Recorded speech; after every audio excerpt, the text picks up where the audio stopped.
Après avoir imprimé notre dessin fait en millimètres, nous allons regarder maintenant le dessin fait en centimètres. Donc il est là. Bon, en apparence, il ne va pas changer, sauf qu'ici, mes mesures, elles ont été faites en centimètres. Si je dois faire la même opération traceur, je vais prendre ici des tracés précédents. Je vais changer ma fenêtre, ça sera celle-là. Si je fais ici échelle à 1, aperçu, vous voyez que le dessin est 10 fois plus petit. C'est normal parce que dans ce cas-là, je lui ai demandé d'imprimer 1 mm pour une unité de dessin. Donc je lui ai demandé d'imprimer 1 mm pour 1 cm. Donc dans la réalité, je suis bien au dixième. 1 sur 10. 1 mm pour 10 mm. Si je quitte ici,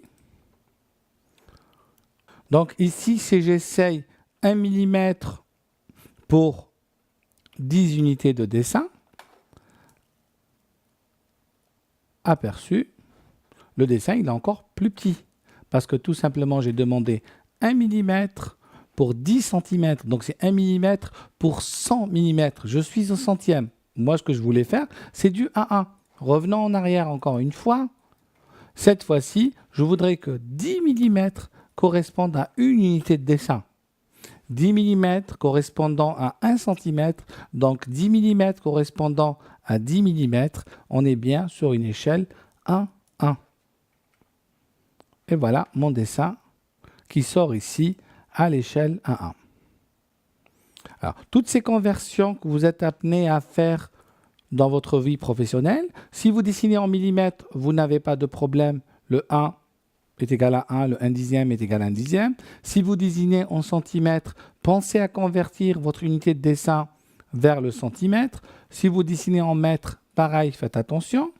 AutoCAD aussi vous propose, si on retourne ici dans les options, dans les préférences utilisateurs, modifier la liste d'échelles. Dans ma liste d'échelles, j'ai la possibilité de personnaliser mes échelles. D'ailleurs, il y en a une qui est personnalisée ici, que j'avais créée moi, centimètres à 1. En centimètres, comment je fais à 1? On va la monter, et là, je vais faire redéfinir. Pour que dans le centimètre, j'arrive à sortir l'échelle à 1, il faudrait que 10 unités de papier soient égales à 1 unité de dessin. Prenons d'autres exemples. On va faire ajouter. En centimètres, je veux sortir mon dessin au 1 centième. Ce qui voudrait dire que 1 mm égale 100 mm. Donc 1 mm égale 10 cm. Donc une unité de papier est égale à 10 unités de dessin. Je fais OK. Et voilà ma nouvelle liste pour le 1 centième. Prenons un exemple avec le cas du mètre. Je vais faire ajouter. Je dessine en mètres. Et je veux faire du 1 centième. Dans ce cas-là, 1 mm égale 100 mm. Donc 1 mm égale 0,1 mètre. Donc 10 mm ici égale unité de dessin. Et là, je fais OK et je viens de redéfinir mon centième.